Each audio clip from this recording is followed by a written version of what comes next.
চোখটা বেঁধে নেন। তাই ইব্রাহিম বলে দিই ইনশাআল্লাহ আমাকে ধৈর্যশীলদের মধ্যে পাবেন। উত্তর ইসরায়েলের এই কথা তাই তিনি চোখ অবস্থা বন্ধ অবস্থায় করোনা চালাইলেন। বিসমিল্লাহ আল্লাহু আকবার বলে করোনা চালাইলেন। কোরআন শরীফের বিষয় প্রথম কোরআন খুবই করছে আল্লাহ নিষেধ করলেন এই কোরআন আল্লাহু আকবার।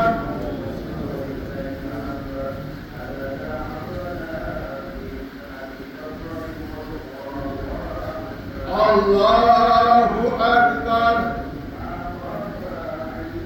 Allahu Akbar, Allahu Akbar. Alhamdulillahi Rabbil Alamin. Ihdina siratal mustaqim. Siratal ladzina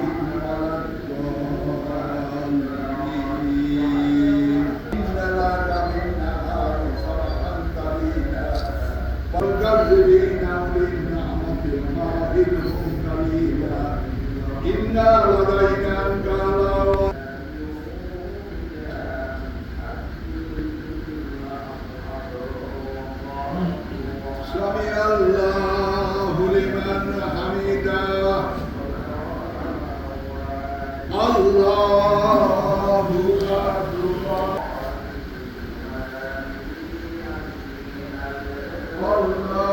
Allahu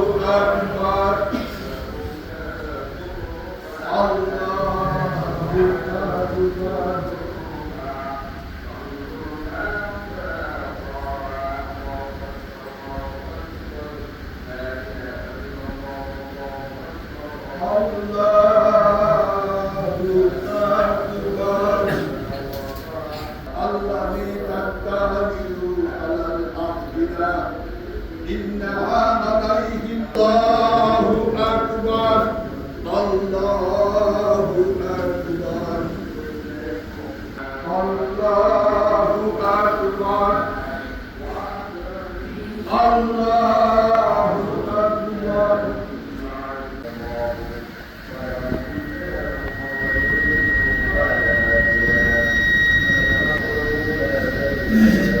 Assalamu alaikum wa rahmatullah. Assalamu alaikum wa rahmatullah.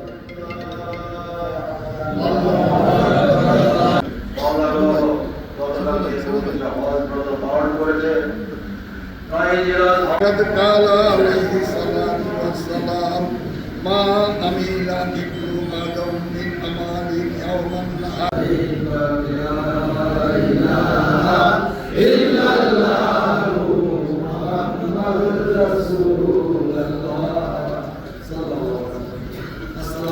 মধ্যপ্রাচ্যের সাথে আমাদের ঈদ প্রায় প্রতি বছরই মিলে যায়। আমরা আসলে চন্দ্র মাসের গণনা অনুযায়ী যেহেতু চন্দ্রবর্ষ, আমরা জানি চন্দ্রবর্ষ এবং সৌরবর্ষের মধ্যে কিছুটা পার্থক্য আছে। সেই পার্থক্য অনুযায়ী চন্দ্রবর্ষের নিয়ম অনুযায়ী প্রতিপদের পরে যে তারিখ আরম্ভ হয় সেই নিয়ম অনুযায়ী আমরা তারিখ নির্ধারণ করে চন্দ্রবর্ষের প্রতিটি অনুষ্ঠান, ইসলামিক অনুষ্ঠানগুলো চন্দ্রবর্ষ অনুষ্ঠানে হয়। ঈদে মিলাদুন্নবী, রমজান, শবে বরাত, শবে কদর, ঈদুল আজহা, ঈদুল ফিতর সহ সকল অনুষ্ঠানগুলোই চন্দ্রবর্ষ অনুসারে হয়। আমরা সেই চন্দ্রবর্ষের গণনা অনুযায়ী করি। তবে দেখা যায় প্রতি বছরই আমাদের সেই গণনার সাথে মধ্যপ্রাচ্যের সাথে হুবহু মিলে যায়। সেজন্য মানুষ জনমনে ধারণা আছে যে আমরা আসলে মধ্যপ্রাচ্যকে অনুসরণ করে ঈদ করি, এরকম নয় ব্যাপারটা। আমরা চন্দ্রবর্ষের গণনা অনুযায়ী এবং সেই সাথে পৃথিবীর যে কোনো জায়গায় চন্দ্র উদিত হলে সেই সাপেক্ষে চন্দ্রের উদয় ধরে নেওয়া হয়, এটাই রুলস, সেই অনুযায়ী আমরা করি। তো আমাদের ভৌগোলিক সীমানার বেসিসে সেই ভৌগোলিক সীমানার আকাশে যখন চন্দ্র দেখা যাবে তখনই চন্দ্রের উদয়, আসলে বিষয়টা এরকম নয়। সমস্ত বিশ্বগ্রহর পৃথিবী গ্রহের সাপেক্ষে যখন চন্দ্রগ্রহের উদয় হয় সেটাকে আমরা তারিখের হিসাবে ধরে নিই এবং সেই হিসাব অনুযায়ী আমরা আসলে এই মানে হিজরি বর্ষটা গণনা করি, অনুষ্ঠানগুলো উদযাপন করি। আমার পুরো নাম হচ্ছে শাহ সুফি দিদার নুরি আল সুরেশ্বরী। আমি দরবার শরীফের খেদমতে আছি এবং আমার পিতা বর্তমান মুতাওয়াল্লি সৈয়দ শাহ সুফি কামাল নুরি আল সুরেশ্বরী। আমরা সুরেশ্বর দরবার শরীফের যে প্রতিষ্ঠাতা আমাদের মুর্শিদ কেবলা হযরত বাবা জাহান শরীফ শাহ সুরেশ্বরী বাবা একবার শেষ কোরবানি যখন দিতেনি, কোরবানি ঈদের সময় কোরবানি দিতে গিয়ে আমি শুনেছি আমার দাদি জানের মুখে, সেই ঈদের কোরবানি দিতে গিয়ে একটা বড় গরু সুরেশ্বরী বাবা কিনেছিলেন। সেই গরুটা অনেক জোর করে শোয়াইতে পারেন নাই, 5-7 বার শোয়াই ফালাইছে, তারপরে গরুটা উঠে পড়ছে। তখন সুরেশ্বরী বাবা বললে তোমরা দাঁড়াও। উনি নিজে আইসা গরুর কান ধরে কানে কানে যেন কি বললো, গরু কোনো কথা বলে না, নড়াচড়া করেনি, কিছুই বলে নাই, গরু শুয়ে পড়ছে।